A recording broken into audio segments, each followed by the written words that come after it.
ನಮಸ್ತೆ. ನನ್ನ ಹೆಸರು ಶ್ರೀ ನಂಜುಂಡ ಪಿ. ಕನ್ನಡ ಸಹಾಯಕ ಪ್ರಾಧ್ಯಾಪಕರು, ಸರ್ಕಾರಿ ಪ್ರಥಮ ದರ್ಜೆ ಕಾಲೇಜು, ಮಾಗಡಿ.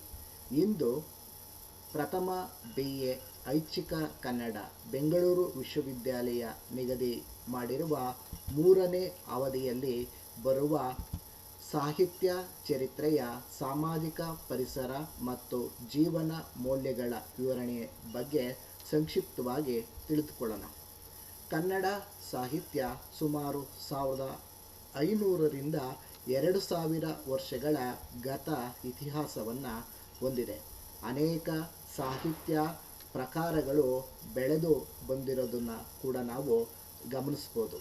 ತದನಂತರದಲ್ಲಿ ಕನ್ನಡ ಸಾಹಿತ್ಯ ರಚನೆಯಲ್ಲಿ ನಮ್ಮ ಸಾಹಿತ್ಯ ರಚನೆಕಾರರು ಮಹತ್ವಪೂರ್ಣವಾದ ಕೆಲಸವನ್ನು ಮಾಡಿದ್ದಾರೆ. ಅದರಲ್ಲಿ ನಮ್ಮ ರಂಶ್ರೀ ಮುಗಳಿಯವರು ಇರ್ಬೋದು, ತುಸು ಶಾಮರಾಯರು ಇರ್ಬೋದು, DLN ರವರು ಇರ್ಬೋದು. ಹೀಗೆ ಅನೇಕ ಮಹನೀಯರು ಕನ್ನಡ ಸಾಹಿತ್ಯ ಚರಿತ್ರೆ ಬಗ್ಗೆ ಆಳವಾದ ಸೋಪೋಜ್ಞತೆಯಿಂದ ಕೂಡಿದ ಅಧ್ಯಯನವನ್ನು ಮಾಡಿ ನಮಗೆ ಮಹತ್ವದ ಕೃತಿಗಳನ್ನು ಕೊಟ್ಟಿದ್ದಾರೆ.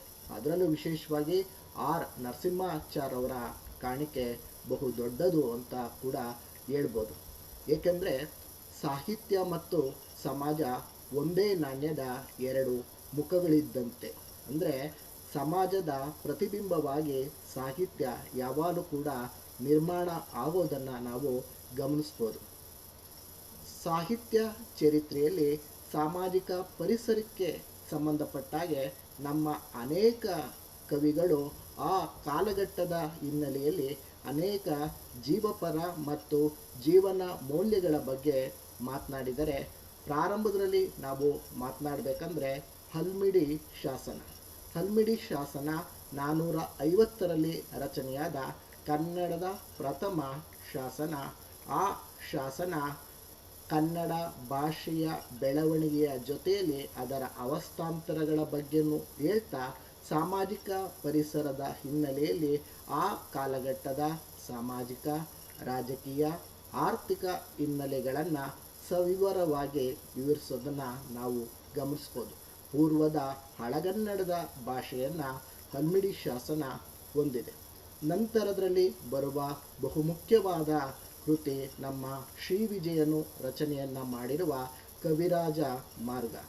ಕವಿ ಮತ್ತು ಕವಿರಾಜರಿಗೆ ಅದೊಂದು ಮಾರ್ಗದ ಮತ್ತು ಪಥವನ್ನು ಸೂಚಿಸುವ ಕೃತಿ.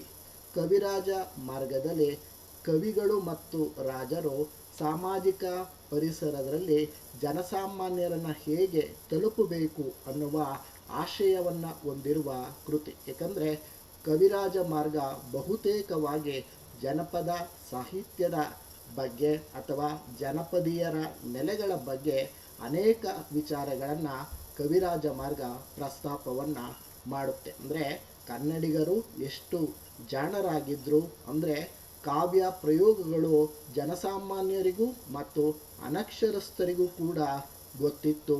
ತಮ್ಮ ಅರಿವಿನ ಮಟ್ಟವನ್ನು ಮೊದಲೇ ಅವರು ಬೆಳೆಸ್ಕೊಂಡಿದ್ರು ಅನ್ನುವ ಒಂದು ವಿಶಾಲವಾದ ಅರ್ಥದಲ್ಲಿ ಕನ್ನಡ ನಾಡು ನುಡಿಯ ಬಗ್ಗೆ ಒಂದು ಸ್ವಾಭಿಮಾನ ರೀತಿಯಲ್ಲಿ ಆ ಕೃತಿ ರಚನೆಯಾಗಿದೆ. ಕನ್ನಡದ ಎಲ್ಲೆಗಳ ಬಗ್ಗೆ, ಅಚ್ಚ ಕನ್ನಡಿಗರು ಬಳಸ್ತಿರುವ ಪ್ರದೇಶಗಳ ಬಗ್ಗೆ ಸವಿವರವಾಗಿ ವಿವರವನ್ನು ಕೊಡುವ ಕವಿರಾಜ ಮಾರ್ಗ ಕನ್ನಡದ ಅಲಂಕಾರಿಕ ಕೃತಿಯಾದರೂ ಕೂಡ ಆ ಕಾಲಘಟ್ಟದ ಸಾಮಾಜಿಕ ಪರಿಸರ ಮತ್ತು ಜೀವನ ಮೌಲ್ಯಗಳನ್ನು ಸವಿವರವಾಗಿ ವಿವರಿಸುತ್ತೆ. ನಂತರದಲ್ಲಿ ಮುಖ್ಯವಾಗಿ 10ನೇ ಶತಮಾನ ಕನ್ನಡ ಸಾಹಿತ್ಯದ ಒಂದು ಉಚ್ಛ್ರಾಯ ಘಟ್ಟ ಅಥವಾ ಸ್ಥಿತ್ಯಂತರ ಘಟ್ಟ ಅಥವಾ ಕನ್ನಡಕ್ಕೆ ಒಂದು ಗಟ್ಟಿತನವನ್ನು ಕೊಟ್ಟ ಘಟ್ಟವೆಂದು ಹೇಳ್ಬೋದು. ಅದು ಭಾಷೆಯ ಹಿನ್ನೆಲೆಯಾಗಿರ್ಬೋದು. ಏಕೆಂದರೆ ಹಿಂದೆ ತಿಳಿಸಿರೋ ರೀತಿಯಲ್ಲಿ ಪ್ರಾಕೃತ ಮತ್ತು ಸಂಸ್ಕೃತ ಜೊತೆಯಲ್ಲಿ ಅನುಸಂಧಾನವನ್ನು ಮಾಡಿಕೊಂಡು ಕನ್ನಡದ ಒಂದು ಸಾಮಾಜಿಕ ಪರಿಸರವನ್ನು 10ನೇ ಶತಮಾನದ ಪಂಪ, ಪೊನ್ನ, ಜನ್ನ, ರನ್ನರು ನಿರ್ಮಾಣ ಮಾಡಿರೋದನ್ನು ಕೂಡ ನಾವು ಗಮನಿಸ್ಬೋದು. 10ನೇ ಶತಮಾನದ ಪಂಪ ಮೂಲತಃ ಕವಿಯೂ ಹೌದು, ಕಲಿಯೂ ಕೂಡ ಹೌದು. ಆಗಿನ ಸಾಮಾಜಿಕ ಪರಿಸರದ ಬಗ್ಗೆ ತನ್ನ ಕೃತಿಯಾದ ಆದಿಪುರಾಣ ಇರಬಹುದು, ವಿಕ್ರಮಾರ್ಜುನ ವಿಜಯದಲ್ಲೂ ಕೂಡ ವಿವರವಾಗಿ ಹೇಳಿ ಅಲ್ಲಿರುವ ಅನೇಕ ಸಾಮಾಜಿಕ ಸಮಸ್ಯೆಗಳ ಬಗ್ಗೆ ಬೆಳಕನ್ನು ಚೆಲ್ಲುವ ಪ್ರಯತ್ನವನ್ನು ಮಾಡಿದ್ದಾರೆ. ಅದು ಒಂದು ಬಾಲ್ಯ ವಿವಾಹಕ್ಕೆ ಸಂಬಂಧಪಟ್ಟಾಗಿರ್ಬೋದು, ಅಥವಾ ವರದಕ್ಷಿಣೆಗೆ ಸಂಬಂಧಪಟ್ಟಾಗೆ ಇರ್ಬೋದು, ಜಾತಿಯ ಶ್ರೇಣೀಕರಣಕ್ಕೆ ಸಂಬಂಧಪಟ್ಟಾಗಿರ್ಬೋದು. ಅವನು ಸವಿರವಾಗಿ ಹೇಳುತ್ತಾ ವಿಶ್ವ ಸಾಹಿತ್ಯಕ್ಕೆ ಒಂದು ಮೌಲ್ಯಯುತ ಕೊಡುಗೆಯಾದ ಮನುಷ್ಯ ಜಾತಿ ತಾನೊಂದೇ ಒಲಂ ಅಂದರೆ ವಸುದೈವ ಕುಟುಂಬಕ್ಕೆ ಪರ್ಯಾಯವಾಗಿ ಆ ಮಾತುಗಳನ್ನು ಹೇಳಿರೋದನ್ನು ನಾವು ಗಮನಿಸ್ಬೋದು.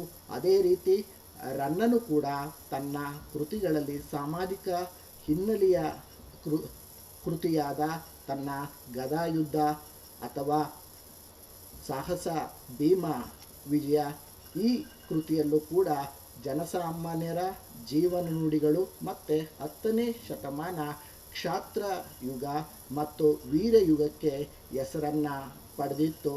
ಸ್ವರ್ಗ ಅಂದರೆ ಸಾಮಾನ್ಯ ಪ್ರಜೆಗಳು ಅಥವಾ ಸಾಮಾನ್ಯ ಸೈನಿಕರು ಸತ್ತರೆ ಅವರು ಮಹಾನವಮಿಗೆ ತಲುಪುತ್ತಾರೆ, ಮರಣವೇ ಮಹಾನವಮಿ ಎನ್ನುವ ಒಂದು ಸಂದೇಶ 10ನೇ ಶತಮಾನದ ಜೀವನ ಮೌಲ್ಯವೂ ಆಗಿತ್ತು, ಸಾಮಾಜಿಕ ಮೌಲ್ಯವೂ ಆಗಿತ್ತು, ಮತ್ತು ಅನೇಕ ಆದರ್ಶ ಮತ್ತು ನಂಬಿಕೆಗಳನ್ನು ಒಳಗೊಂಡಿತ್ತು.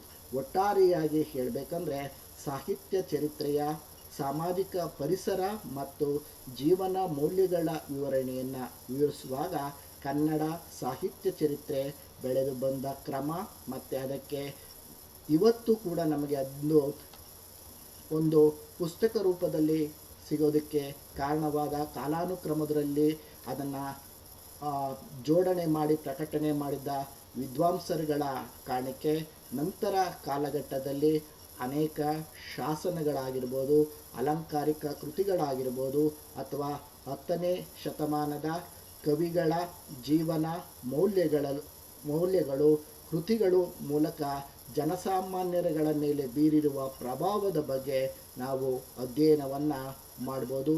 10ನೇ ಶತಮಾನದ ಪಂಪ ಮತ್ತು ರನ್ನರ ಅನೇಕ ವಿಚಾರಗಳು ಸಾಮಾಜಿಕ ಪರ ವಿಚಾರಗಳು ಮುಂದಿನ ಕನ್ನಡ ಸಾಹಿತ್ಯ ಚರಿತ್ರೆಗೆ ಒಂದು ಭದ್ರ ಬುನಾದಿಯನ್ನು ಹಾಕ್ತು.